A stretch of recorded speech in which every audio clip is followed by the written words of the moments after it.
Muchas gracias, Alonso. Buenos días a todos. Y, en primer lugar, mi agradecimiento por haberse desplazado a Toledo. Hay gente de toda España, de todos los puntos de la geografía nacional, y eso, la verdad, que a los que hemos estado muyendo el Congreso, pues nos honra y, además, ya digo que lo agradecemos muchísimo. Como de bien nacido se sea agradecido, yo, en primer lugar, quiero ser honesto y quiero agradecer al director del Congreso, al presidente de la Federación Española, al presidente de APROCA y al director general de Desarrollo Rural el privilegio de poder estar aquí y de poder intervenir en este momento. También les quiero advertir que no se asusten porque, como bien me ha advertido el director del Congreso, no voy a abusar de latinajos, ni de palabras ni tecnicismos excesivamente complicados.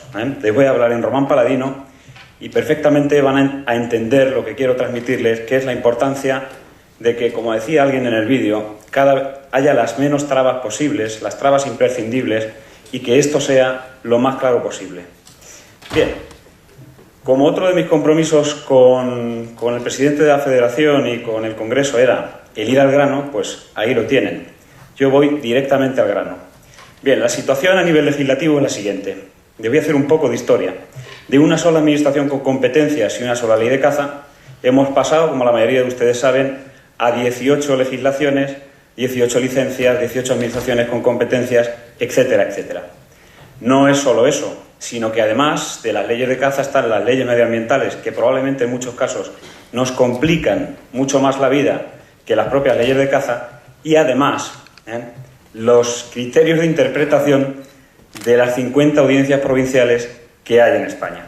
Porque, como todos ustedes saben por la prensa diaria, los tribunales en este país tienen un papel fundamental. La interpretación, en lugar de tener un papel secundario, tiene un papel principal.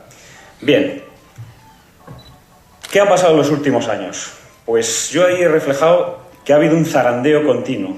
Yo me imagino que hay pocas actividades del sector primario que han sufrido tantos ataques y tanto zarandeo como la actividad cinegética.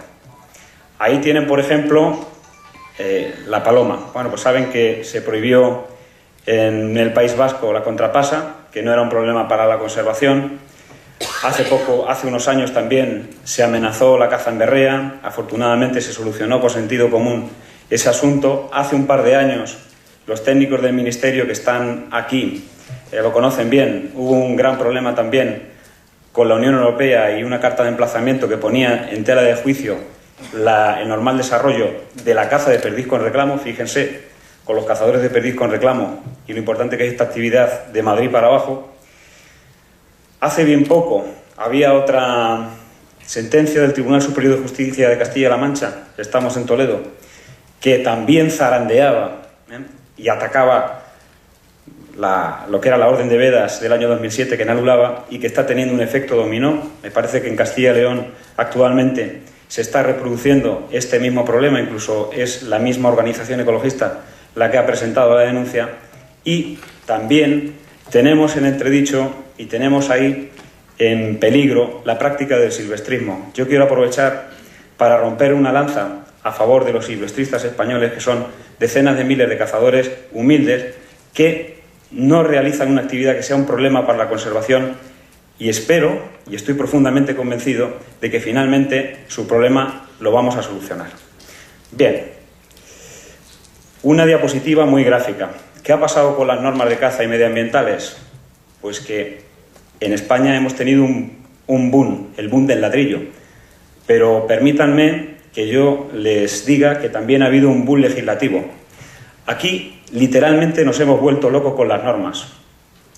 Simplemente traten de pedir un informe jurídico y verán que los letrados que tienen que hacerlo tienen que ser especialistas, o si no, se vuelven locos o no lo hacen con la profesionalidad necesaria.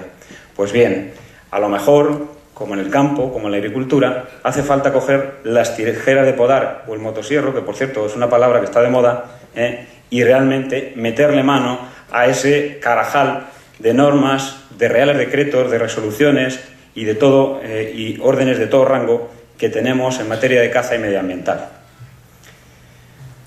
Es importante que conozcan que además las circunstancias de la caza en España son cambiantes. Por tanto, tendremos que adaptarnos a la realidad.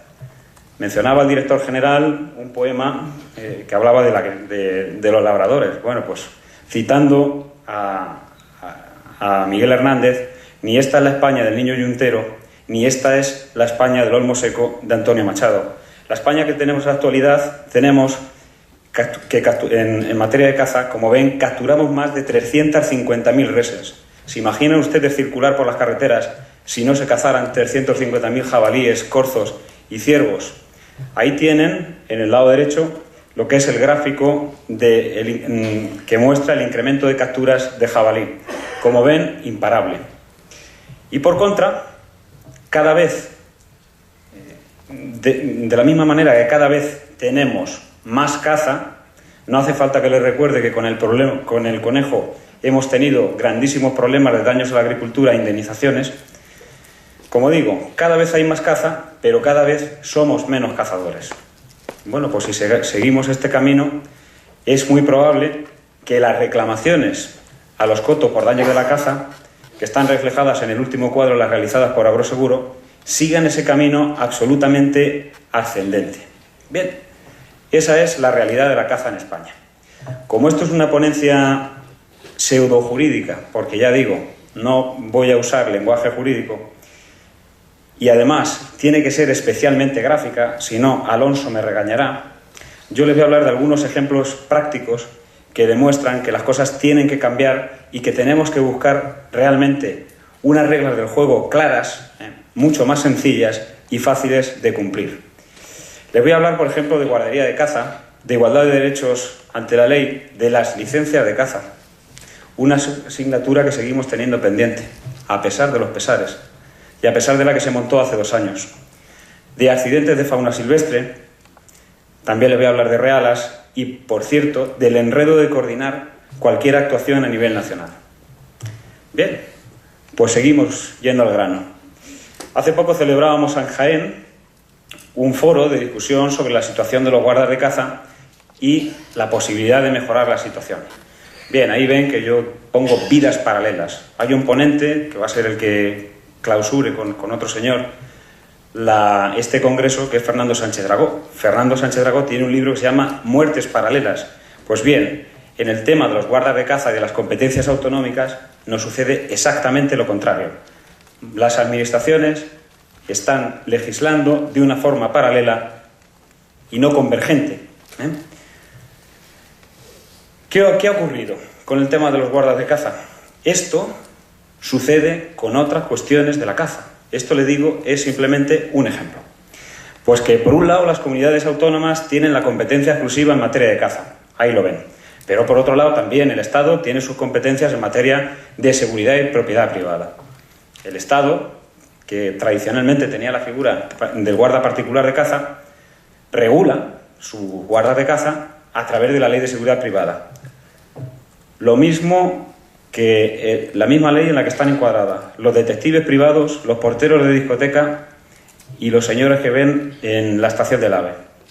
Bueno, eso parece que no tiene mucho sentido, porque además la realidad es que esta figura realmente no vale para el titular de coto. Este señor en realidad es un jarrón chino que lo único que puede hacer en la finca es vigilar. No puede coger un tractor, si se le obliga se puede negar porque su estatuto legal le ampara, no puede poner lazos, no puede hacer otra actividad que no sea coger los prismáticos, subirse a un cerro y vigilar. Bueno, pues esto no vale. ¿Qué ocurre? Pues que las comunidades autónomas, desde su competencia, crean otra figura. Creamos otra figurita, que es la del vigilante de coto privado.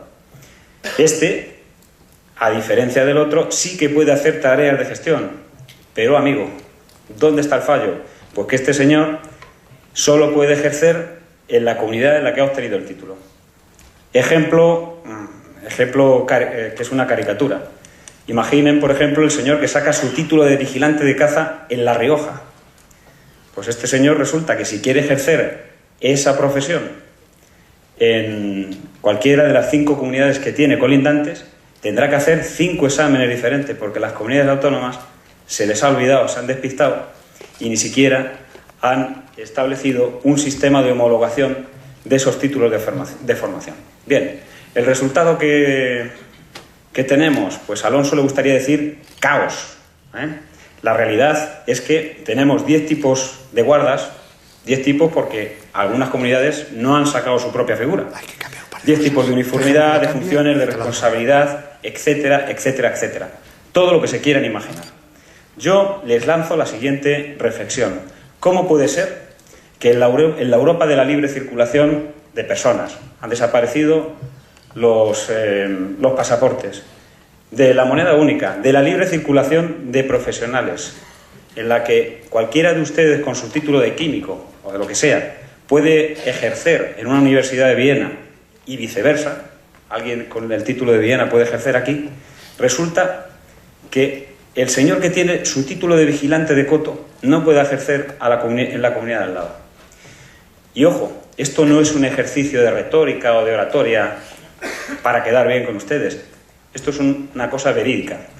Cuando yo ejercía, recuerdo que cuando estaba en el turno de oficio, en una ocasión, me parece que fue un sábado o un domingo, me llamaron de la comandancia de la Guardia Civil para asistir a un señor, la comandancia de la Guardia Civil de Ciudad Real, para más señas.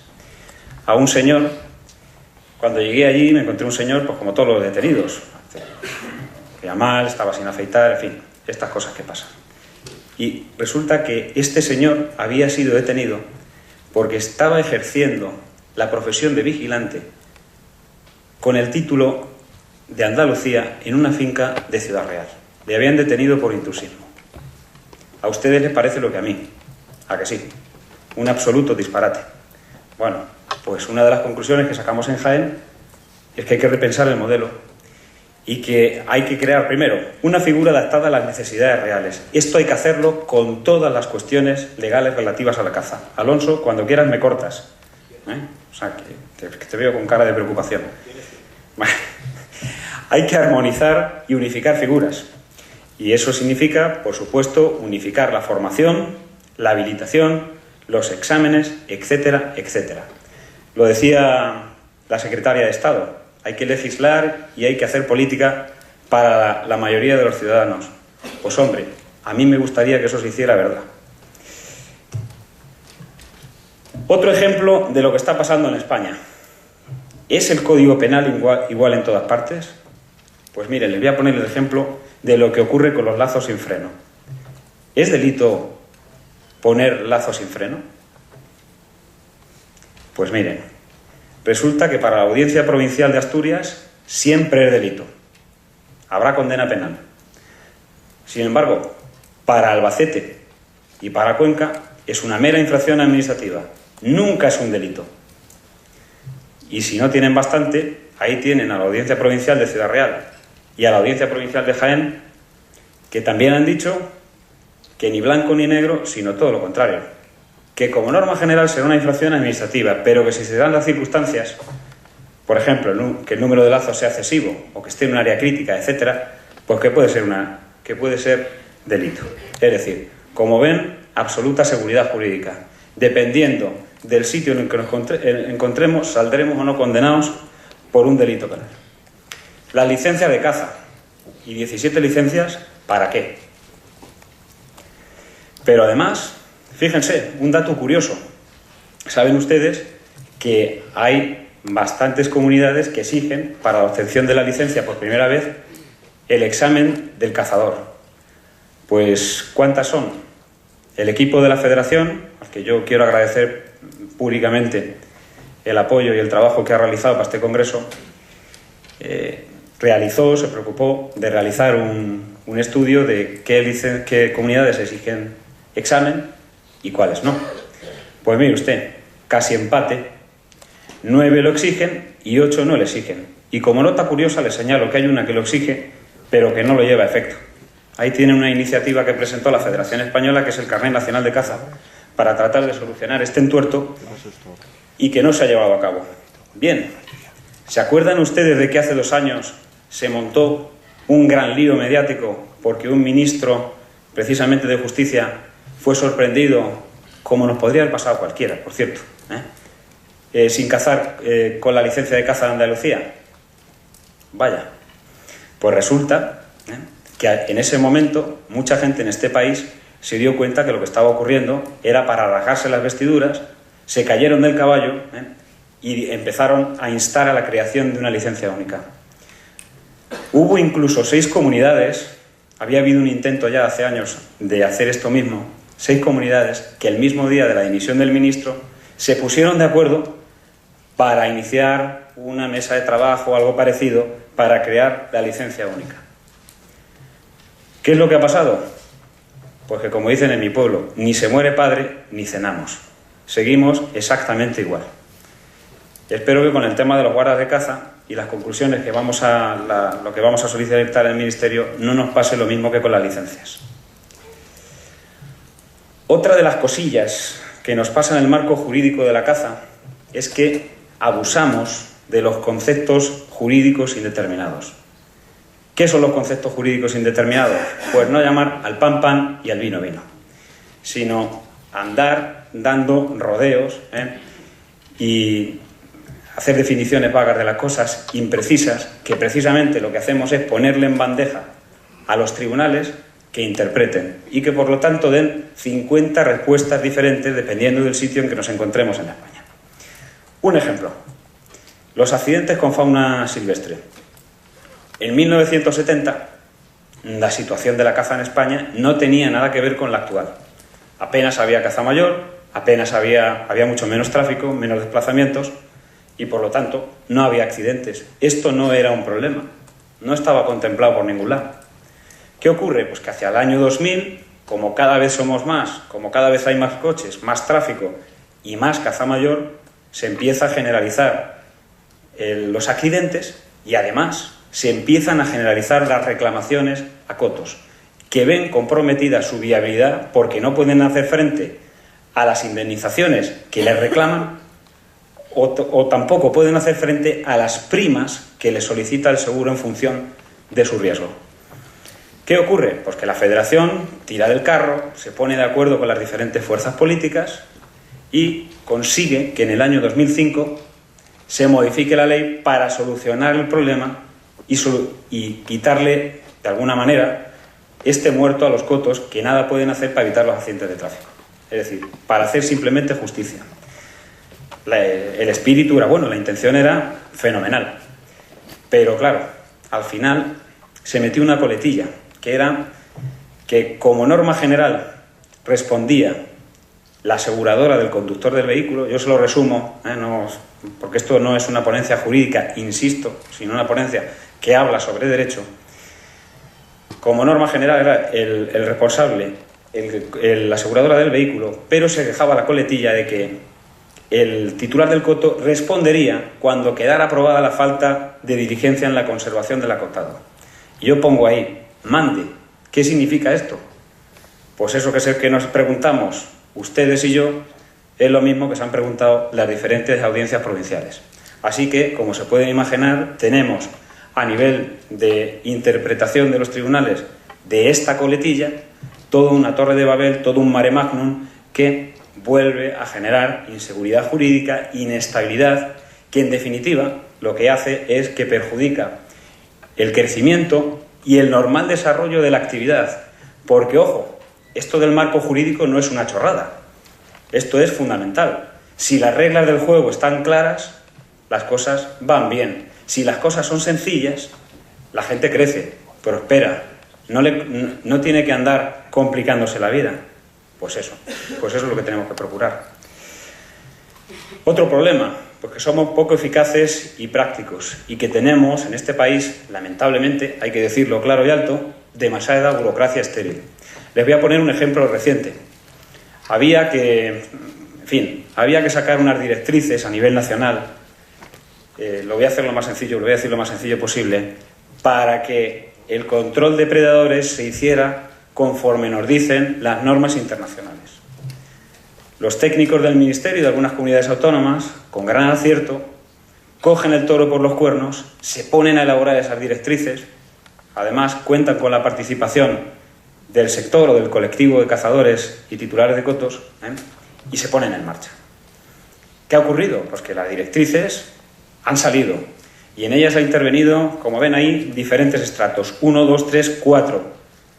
4 comités, comisiones, consejos, conferencias. Uno se vuelve loco, se tiene que hacer un esquema para entender el proceso de aprobación de estas directrices. En todas ellas han intervenido técnicos de la Administración Central, del Ministerio, y técnicos de las administraciones autonómicas, de todos los rangos, desde los jefes de servicio, que son los técnicos puros y duros, hasta los directores generales, pasando por los consejeros. ¿Saben ustedes el resultado? Pues que sí, porque tenemos unas normas estupendas para ejercer el control de depredadores conforme nos dice la Unión Europea y la Ley de Patrimonio Natural y demás. Pero la cuestión es que estas normas no son de aplicación, porque como su propia exposición de motivo dice, son meramente orientadoras. Al ser esta una competencia autonómica, resulta que ahora las comunidades autónomas las tienen que desarrollar y las tienen que aplicar. Así que aquí podemos tener de todo, desde comunidades autónomas que inmediatamente las apliquen y las desarrollen, a comunidades que lo hagan dentro de 6 meses, dentro de 1 año, de 2 o nunca. ¿Saben ustedes que esto es una realidad? Pues hombre, digo yo que si los técnicos de esas comunidades autónomas han participado sus directores generales, sus consejeros, pues a lo mejor habría que buscar una fórmula para que estas directrices tuvieran una aplicación directa y realmente, fíjense lo que ahorraríamos en horas de trabajo de los funcionarios, ahora que hablamos de economizar y en una época de crisis, y que estamos en una época de crisis. Termino ya. Solo 2 minutos más, Alonso. En este país tenemos también la insana costumbre de hacer normas para superdotados, que ni entienden los que la tienen que aplicar la ley, los guardias civiles, ni por supuesto los ciudadanos que las tienen que cumplir. Ahí digo que algunas normas de caza son un trabalenguas en un jeroglífico dentro de un laberinto. Esto tampoco es retórica ni oratoria para quedar bien con ustedes. Un ejemplo práctico. Me parece que fue un par de años, a raíz de cambios en materia de transporte de realas y de perros, tuvimos que editar una guía aclaratoria porque la centralita de la Federación se colapsaba con el número de llamadas. Esto no es un ejemplo aislado. En Castilla-La Mancha sucedió lo mismo con la cuestión de la inspección de las piezas de caza en monterías. Como ven, APROCA y la Federación de Castilla-La Mancha tuvieron que editar también una guía explicativa. Pues hombre, vamos a procurar de hacer cosas no simples, pero sí mucho más sencillas, más masticables y más accesibles para los ciudadanos. Si queremos que la ley se cumpla, pues hombre, hagamos la ley para la gente de la calle. Termino ya y no quiero bajarme de esta tribuna sin hacer un poco de resumen y aportar humildemente una serie de ideas y de conclusiones. Pues bien, yo creo que para mejorar todo esto del marco jurídico lo que hace falta es, en primer lugar, dar efectividad a un principio que, por cierto, por si no lo saben, está recogido en la Ley de Procedimiento Administrativo, en su artículo 3º, habla del principio de coordinación y eficacia entre las diferentes administraciones públicas. Es decir, eso de las vidas paralelas y de los caminos paralelos debería ser una cosa del pasado. El Comité de Caza y Pesca, que es una creación reciente, es un órgano de coordinación de las comunidades autónomas. Hombre, hay que lamentar que no se hubiera hecho esto antes, pero ya que está, y que es una buena idea, y que sirve para que cada uno no vaya a su aire y haya cierta coherencia entre autonomías y Estado, pues lo que tenemos que hacer es impulsarlo y potenciarlo. Desde luego, cuenta con el apoyo absoluto de la Federación Española de Caza. La claridad del marco jurídico, pues lo que le decía, si resulta que el fuera de juego, cada día que jugamos al fútbol es una cosa diferente, pues imagínense, pues con las normas de caza tiene que pasar lo mismo. No podemos estar cuestionando constantemente los periodos de la media veda, ni hacer unas normas matemáticas enrevesadísimas. El sector, para su crecimiento económico y para el desarrollo normal de la actividad deportiva de la caza, necesita estabilidad. Y eso, desde el punto jurídico, hay que dárselo. La igualdad de derechos y obligaciones para todos los españoles. El ejemplo de los lazos sin freno. No puede ser que el mismo hecho cometido por la misma persona tenga un tratamiento absolutamente diferente en cada punto de la geografía española.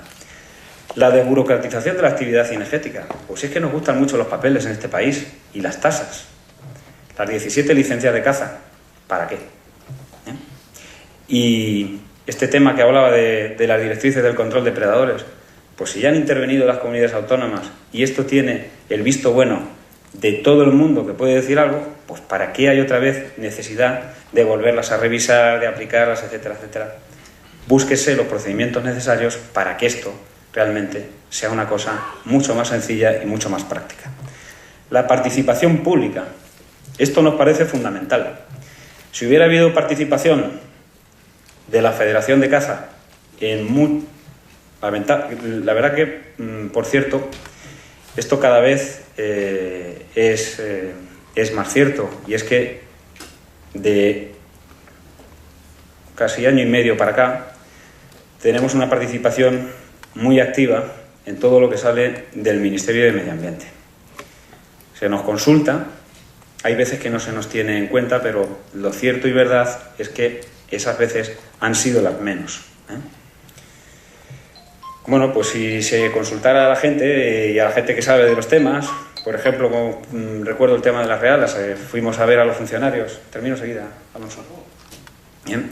Y resulta que no tenían conocimiento de lo que era una reala, es decir, eran unos señores técnicamente maravillosos, pero que no sabían cómo era una reala, cómo funcionaba tal. Hombre, pues consulten ustedes, ¿no? Y no cometan disparates que luego tienen que resolver acudiendo al sector y poniendo parches. Algo parecido sucedió con el tema de agroseguro que ha puesto de manifiesto la secretaria de Estado, María Felicidad.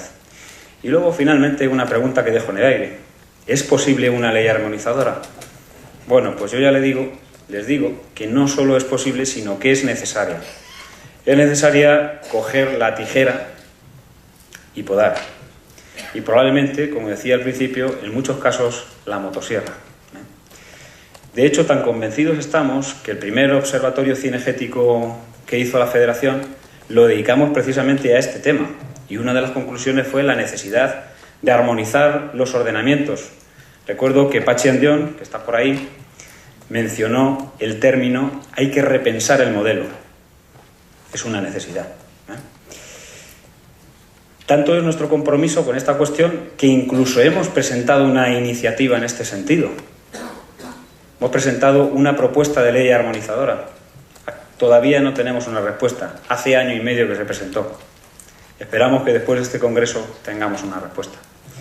Bien, y aquí debo poner fin a lo que es mi intervención, no sin antes darles las gracias por la atención con la que me han escuchado y despedirme de ustedes y decirles que muchísimas gracias nuevamente y que hasta siempre.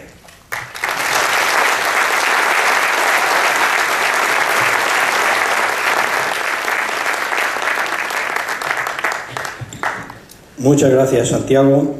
Tienes más razón que un santo.